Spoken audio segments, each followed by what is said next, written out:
अस्सलाम वालेकुम जी। आज की इस वीडियो में मैं बात करूंगा वेलोसिटी सिलेक्शन की। और जो सेटअप यूज़ हो रहा है इस सिलसिले के लिए, इसको हम वेलोसिटी सिलेक्टर कहते हैं। इसमें होता क्या है कि जैसे ये डायग्राम पे आप देखें, आपको नज़र आ रहा है कि जी यहाँ पे हमने टू पैरेलल प्लेट्स हैं और इनके ऊपर हमने एक इलेक्ट्रिक ऊपर वाली प्लेट को हमने पॉजिटिवली चार्ज कर लिया और नीचे वाली को ग्राउंड कर लिया। हमने एक इलेक्ट्रिक जो है वो फील्ड अप्लाई किया है और साथ में हमने क्या किया है कि जी एक magnetic field, uniform magnetic field भी हमने अप्लाई किया। मैग्नेटिक फील्ड जो है वो इसकी डायरेक्शन क्या है, इनटू द पेज है। जो सेटअप आपको नजर आ रहा है उसके जो स्क्रीन है उसके इन इन इन साइड पे मैग्नेटिक फील्ड की डायरेक्शन है। और इलेक्ट्रिक फील्ड जो है वो आप देख लें कि इलेक्ट्रिक फील्ड की डायरेक्शन जो है वो इस डायरेक्शन में इलेक्ट्रिक फील्ड है from this side. Okay, so हो क्या रहा है कि आपके पास both electric field and magnetic field they are uniform and also they are perpendicular. ये इसका सेटअप है बेसिकली वेलोसिटी सिलेक्टर का। और इसका काम क्या है कि जी लेट्स सपोज आपके पास एक चार्ज पार्टिकल एंटर होता है विद वेलोसिटी v और इसके ऊपर चार्ज जो है वो लेट्स सपोज पॉजिटिव चार्ज है और मैस इसका जो है वो m है। अब देखिए इस चार्ज पार्टिकल पे अगर ये इस रीजन के अंदर आता है तो इस पे कौन कौन सी फोर्सेस लग रही हैं। इस चार्ज पार्टिकल पे आपके पास जो है वो आप खुद सोच सकते हैं कि जी यहाँ पे कौन सी फोर्सेस लगेंगी। एक तो इस पे इलेक्ट्रिक फोर्स लगेगी, वो चूंकि चार्ज पार्टिकल आपके पास पॉजिटिव है और in the direction of electric field इस पे फोर्स लगेगी, इलेक्ट्रिक फोर्स, और इस फोर्स को मैं कह देता हूँ Fe। ठीक है। और अगर चूंकि आपको पता है कि इलेक्ट्रिक फोर्स जो होती है वो जो है independent of velocity of the charge particle होती है और उसका फार्मूला होता है electric field strength time magnitude of charge Q। ये इलेक्ट्रिक फोर्स लगेगी। और अगर चार्ज पॉजिटिव है तो direction of electric field strength में ही फोर्स लगती है। अगर चार्ज पार्टिकल नेगेटिव होता तो इलेक्ट्रिक फोर्स ऊपर लगती है। अगर और आपको पता है कि जी चूंकि चार्ज पार्टिकल मूव कर रहा है इनसाइड मैग्नेटिक फील्ड, ये मैग्नेटिक फील्ड है, इस रीजन में एंटर होता है चार्ज पार्टिकल, तो आपको ये आइडिया है कि जी इस चार्ज पार्टिकल पे जब ये मोशन के अंदर है तो इस चार्ज पार्टिकल पे एक मैग्नेटिक फोर्स भी लगेगी और उस मैग्नेटिक फोर्स का फॉर्मूला क्या होगा, that is q we b. ठीक है। क्योंकि वेलोसिटी और मैग्नेटिक फील्ड स्ट्रेंथ जो है they are perpendicular to each other, तो इसलिए जो है वो एंगल जो साइन 90 हम यूज करते थे उसकी वैल्यू 1 होगी। तो magnetic field into the page और वेलोसिटी जो है वो ऐसे है तो इसलिए जो है वो एंगल 90 डिग्री है, तो साइन 90 हम यहाँ पे यूज नहीं करेंगे, साइन 90 की वैल्यू 1 होगी। तो this is expression for magnetic force. अच्छा जी, अगर हम अब फ्लेमिंग लेफ्ट हैंड रूल के तहत आप अगर इस मैग्नेटिक फोर्स की डायरेक्शन फाइंड करना चाहें तो आप फाइंड कर सकते हैं कि उसकी डायरेक्शन कैसे होगी। आपको अगेन मैं जो है रिमाइंड करवाता चलूं कि फ्लेमिंग लेफ्ट हैंड रूल के तहत आपने क्या करना है कि जी आपने अपने थंब, इंडेक्स फिंगर और मिडिल फिंगर को तीनों को आपस में 90 डिग्री पे रखना है। ठीक है। और फिर इंडेक्स फिंगर को इनटू द पेज आपने रखना है in the direction of magnetic field, और जो है वो मिडिल फिंगर को आपने वेलोसिटी की डायरेक्शन में रखना है, मिडिल फिंगर की ये direction, index finger into the page. तो आपका जो थंब होगा that will be in the direction of magnetic force. So magnetic force जो है वो इसके इस तरफ लग रही है। ठीक है। तो आपने सेटअप ऐसा बनाना है, वेलोसिटी सिलेक्टर का सेटअप ऐसा होना चाहिए कि मैग्नेटिक फोर्स और इलेक्ट्रिक फोर्स दोनों एक दूसरे के अपोजिट डायरेक्शन में लगें। ठीक है। और जब ये दोनों फोर्सेस इक्वल होंगी तो फिर क्या होगा, फिर ये net force on this charge particle will become zero. So net force अगर इस चार्ज पार्टिकल पे जीरो हो जाएगी तो ये चार्ज पार्टिकल जो है फिर सीधा यहाँ से आगे अनडिफ्लेक्टेड इस विंडो से सीधा निकल जाएगा। किस सूरत में? जब मैग्नेटिक फोर्स आपके पास इक्वल हो इलेक्ट्रिक फोर्स के, तो फिर इस पे नेट फोर्स इस चार्ज पार्टिकल पे जीरो होगी और ये सीधा आगे निकल जाएगा। और अब हम देखते हैं जी कि इलेक्ट्रिक फोर्स का फार्मूला है दैट इज ई क्यू, और मैग्नेटिक फोर्स का फार्मूला है क्यू वी बी। ये वो कंडीशन हम लगा रहे हैं कि जब वो अनडिफ्लेक्टेड आगे निकले, तो देखें क्यू क्यू कैंसिल हो जाएगा और वेलोसिटी अगर हम निकालेंगे जी, वेलोसिटी की वैल्यू क्या आएगी, तो that will be equal to E over B. Okay, अगर velocity of the charge particle E ratio of electric field strength and magnetic field strength के इक्वल होगी, तो फिर ये चार्ज पार्टिकल जो है यहां से इस विंडो से निकल जाएगा।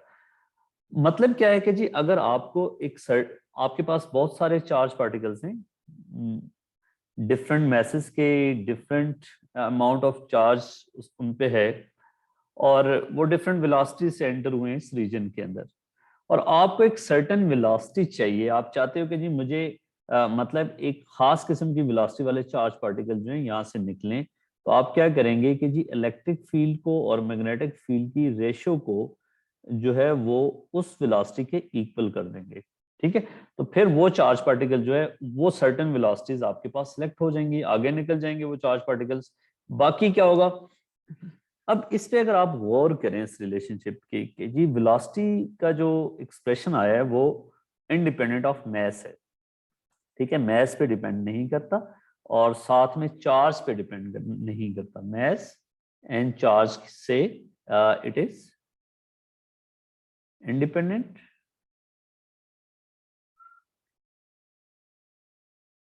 Of mass and charge. Okay, लेकिन अगर आप क्या करते हैं कि जी मैग्नेटिक फोर्स, दूसरा सिनेरियो इसमें ये है कि जी अगर मैग्नेटिक फोर्स जो है वो इलेक्ट्रिक फोर्स से ग्रेटर होगी, तो फिर क्या होगा? अगर आपकी वेलोसिटी जो है इस वेलोसिटी से आप देखें वेलोसिटी पे कौन सी फोर्स डिपेंड कर रही है? वेलोसिटी पे मैग्नेटिक फोर्स डिपेंड कर रही है, इलेक्ट्रिक फोर्स वेलोसिटी के इंडिपेंडेंट है। अगर आप क्या करते हैं कि जी अगर कोई ऐसे चार्ज पार्टिकल्स हैं जिनकी वेलोसिटी ई ओवर बी की रेशियो से ज्यादा है, ठीक है, तो इसका क्या मतलब होगा कि मैग्नेटिक फोर्स, चूंकि वेलोसिटी पे डिपेंडेंट मैग्नेटिक फोर्स है और वेलोसिटी ई ओवर बी की इक्वल होगी, तो magnetic force electric force equal होंगी। अगर वेलोसिटी ई ओवर बी की रेशियो से ज्यादा होगी, इससे ज्यादा कर दोगे तो मैग्नेटिक फोर्स इलेक्ट्रिक फोर्स से ज्यादा हो जाएगी, तो फिर चार्ज पार्टिकल जो है क्या सीधा गुजरेगा यह नहीं या नहीं? तो जवाब होगा कि चार्ज पार्टिकल अब स्ट्रेट नहीं गुजरेगा। फिर क्या होगा कि फिर चार्ज पार्टिकल के ऊपर एक नेट फोर्स जो है वो अपवर्ड डायरेक्शन में लगेगी। ठीक है, क्योंकि मैग्नेटिक फोर्स जब जो है इलेक्ट्रिक फोर्स से बड़ी हो जाएगी, तो नेट फोर्स जो है वो अपवर्ड डायरेक्शन में हो जाएगी, और नेट फोर्स कितनी होगी? That will be the difference of these two forces. Okay, so sorry F E. तो फिर आपके पास एक नेट फोर्स अपवर्ड डायरेक्शन में होगी, तो चार्ज पार्टिकल जो है वो अपने पाथ से डिफ्लेक्ट होगा और वो इस इस इस पाथ को फॉलो करता हुआ वो ऊपर इस तरह जाएगा। तो नेट फोर्स जो है वो हमेशा इस डायरेक्शन में रहेगी। तो ये एक प्रोजेक्टाइल मोशन को फॉलो करते हुए जो है इस तरह जाएगा। This will not be the part of arc of circle, ये याद रखना। आर्क ऑफ सर्कल के लिए नेट फोर्स टुवर्ड्स सेंटर लगनी चाहिए, इसमें नेट फोर्स की डायरेक्शन जो है वो चेंज नहीं हो रही इसी डायरेक्शन में। तो ये एक प्रोजेक्टाइल मोशन की तरह एक कॉन्स्टेंटली एक्सेलरेटेड मोशन होगी इन द अपर डायरेक्शन। ये कब हो रहा है? जब वेलोसिटी जो है वो greater than E over B. तो ये यहाँ पे स्टॉप हो जाएगा इस विंडो पे। अच्छा, इस स्टॉपर पे अगर वेलोसिटी जो है, तीसरा केस जो है, इस केस में क्या है? Deflected in the upward direction, deflected in upward direction. ये आपसे पूछा जाता है कि जी अगर आप वेलोसिटी को इससे ज्यादा कर लेंगे तो उसका पाथ कैसा बनेगा।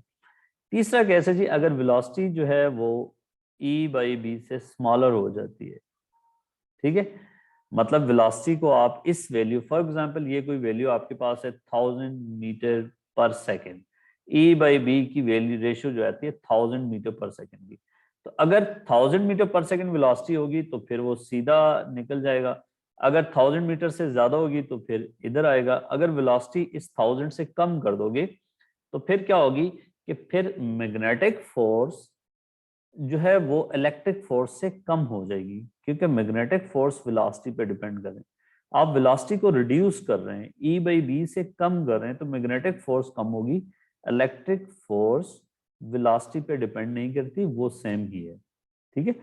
सो इलेक्ट्रिक फोर्स को आप नहीं छेड़ रहे, मैग्नेटिक फोर्स को आप जो है वो क्या हो रहा है कि मैग्नेटिक वेलोसिटी को आप कम कर रहे हो, कम वेलोसिटी के, तो मैग्नेटिक फोर्स जो है वो कम हो जाएगी, तो फिर क्या होगा कि नेट फोर्स अब इलेक्ट्रिक फोर्स और मैग्नेटिक फोर्स, इलेक्ट्रिक फोर्स वही है, मैग्नेटिक फोर्स कम होगी, तो इसका मतलब है नेट फोर्स जो है वो डाउनवर्ड डायरेक्शन में, नेट फोर्स डाउनवर्ड डायरेक्शन में होगी, तो चार्ज पार्टिकल का जो पाथ बनेगा इस सूरत में वो कुछ इस तरह का पाथ बनेगा, वो यहाँ पे इस विंडो की तरफ आएगा, ठीक है। सो ये कब है, जब velocity is smaller than E/b। अच्छा, ये तीनों सिनेरियो मैंने बता दिए कि जी अगर चार्ज आप चाह रहे हो कि एक सर्टेन वेलोसिटी के चार्ज पार्टिकल्स आपको आगे सेलेक्ट करना चाह रहे हो किसी भी पर्पस के लिए, ठीक है, मैस स्पेक्ट्रोस्कोपी के लिए आप वेलोसिटी सिलेक्टर को यूज करते हो कि जी आपको सर्टेन वेलोसिटीज चाहिए, तो उस वेलोसिटी के इक्वल इलेक्ट्रिक फील्ड स्ट्रेंथ और मैग्नेटिक फील्ड स्ट्रेंथ की जो है वो रेशियो रखोगे।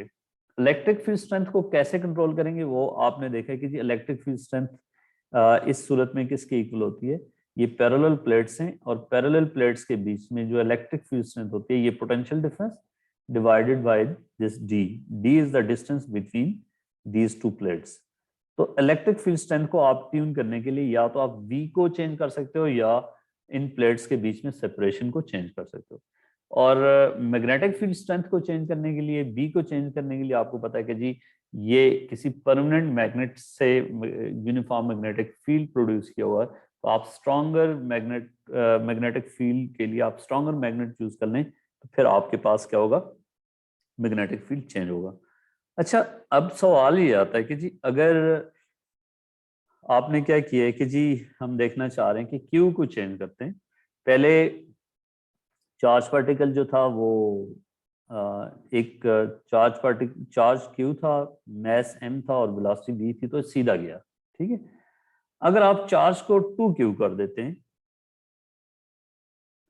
चार्ज को डबल कर देते हैं, तो इसका पाथ फिर कैसा बनेगा, मैस आपने छेड़ा नहीं है, वेलोसिटी आपने वही रखी है, सिर्फ आपने चार्ज को बदल दिया, तो क्या आपसे सवाल मेरा ये है कि क्या ये सीधा जाएगा या कुछ इसमें अपवर्ड डिफ्लेक्ट होगा या डाउनवर्ड डिफ्लेक्ट होगा, ठीक है। तो आप सोचिए इस रिलेशनशिप को देख के, तो जवाब ये है कि चूंकि जब आपने चार्ज को डबल कर दिया है, तो चार्ज को डबल करने से इलेक्ट्रिक फोर्स भी डबल होगी और मैग्नेटिक फोर्स भी डबल होगी, तो नेट फोर्स पे कोई फर्क नहीं पड़ा, नेट फोर्स फिर भी जीरो ही है, ठीक है।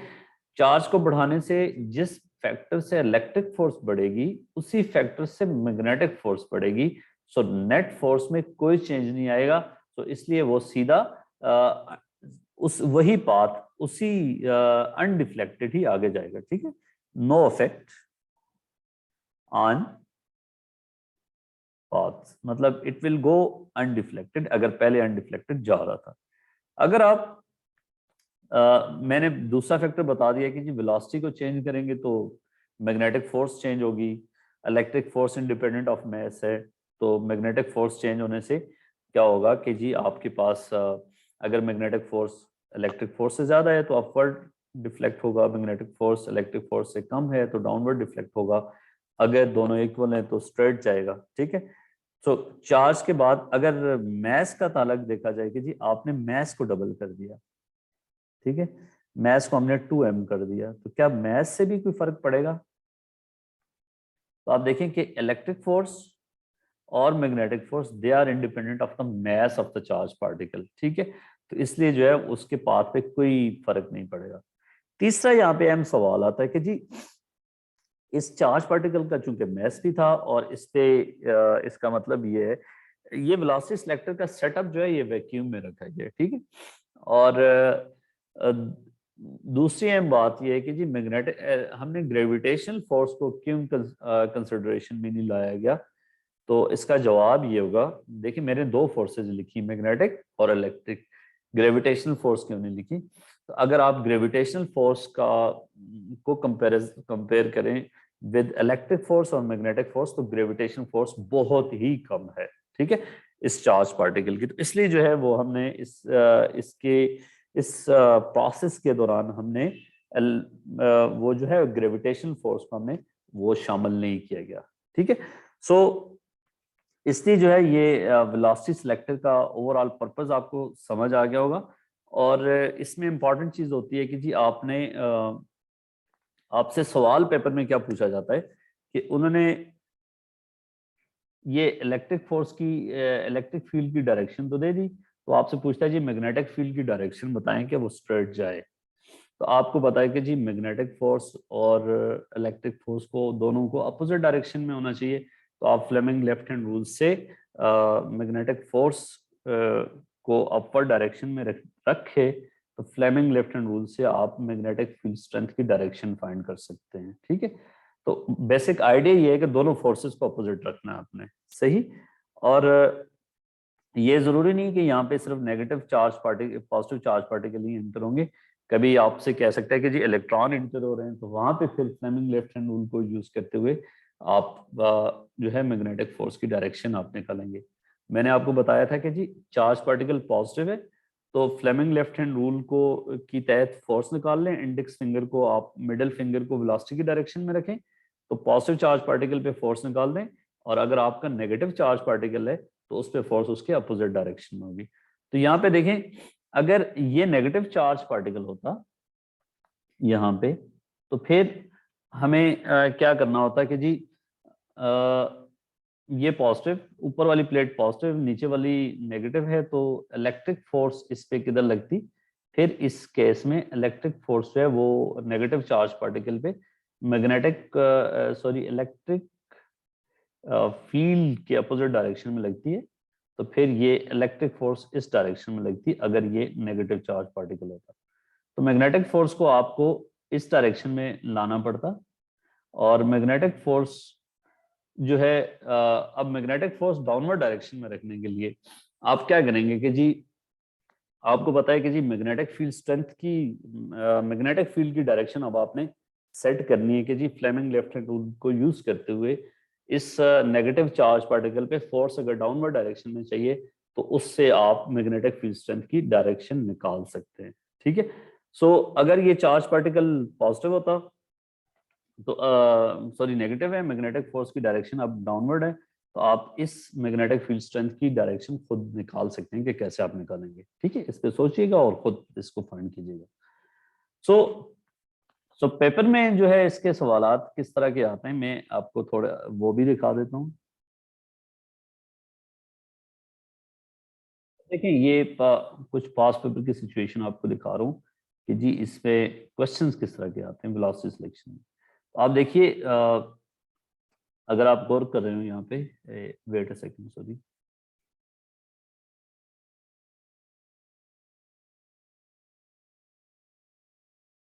ये देखिए कि electrons are moving through a vacuum in a narrow beam. The electrons have a speed v. The electrons enter a region of uniform magnetic field of flux density b. Initially, the electrons are traveling at right angle to the magnetic field. The path of single electron is shown. ठीक है। और region of magnetic field flux density जो है वो ये पूरा region है magnetic flux density का।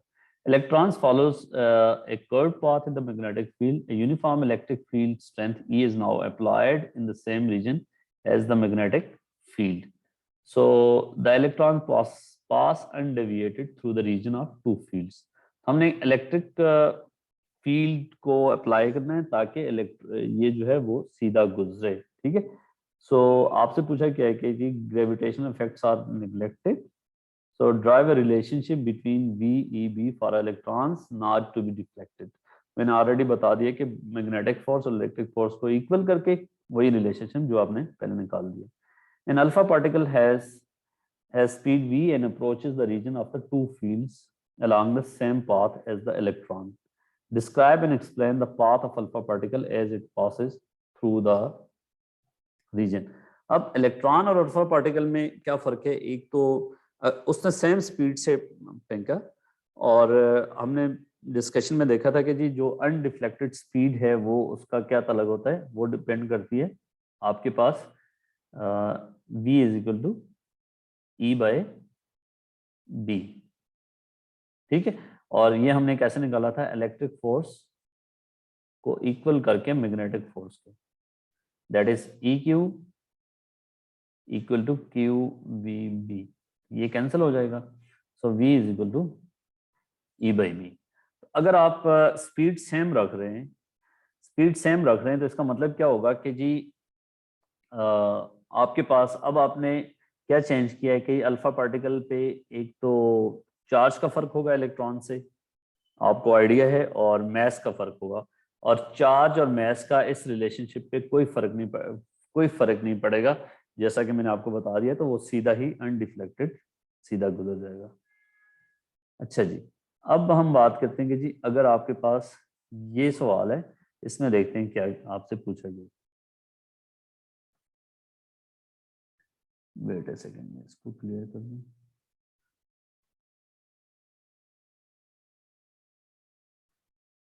ठीक है, सो अब आपके पास क्या है जी,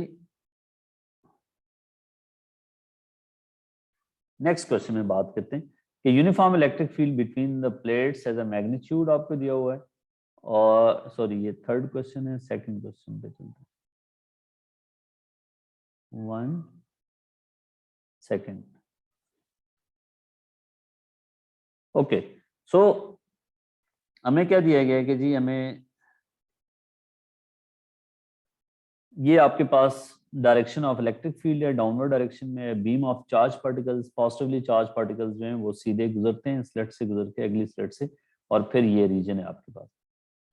तो इलेक्ट्रिक फील्ड की जो डायरेक्शन है वो डाउनवर्ड डायरेक्शन है। Each of charge particle has speed v and charge q. There is a uniform magnetic flux density B and uniform electric field strength E as shown in this. State the expression for the force acting on the charge particle due to magnetic field. So magnetic field की वजह से जो force का expression वो आपको already पता है कि QVB, electric field की वजह से जो है वो EQ. The electric field acts downward in the plane of the paper as shown, or state and explain the direction of magnetic field so that the positively charged particle may pass undeviated between the slits S2 and S3. तो आप देख लें, सीधी सी बात है, अब आपको idea है चीज़ों का कि कैसे करते हैं कि जी इसमें आपके पास आपको इलेक्ट्रिक फोर्स जो है वो उसकी डायरेक्शन ऑफ इलेक्ट्रिक फील्ड और चार्ज पार्टिकल पॉजिटिव है, ठीक है। तो इसका मतलब ये है कि चार्ज पार्टिकल पे जो इलेक्ट्रिक फोर्स लगेगी वो इस डायरेक्शन में लगेगी। इसमें आपको डाउट नहीं होना चाहिए कि इलेक्ट्रिक फील्ड की डायरेक्शन में पॉजिटिव चार्ज पार्टिकल पे फोर्स लगती है, ठीक है, ये हमने पहले पढ़ा हुआ है। सो मैग्नेटिक फोर्स मुझे किस डायरेक्शन में चाहिए, इसका मतलब है मैग्नेटिक फोर्स हमें इस तरह अपर डायरेक्शन में चाहिए।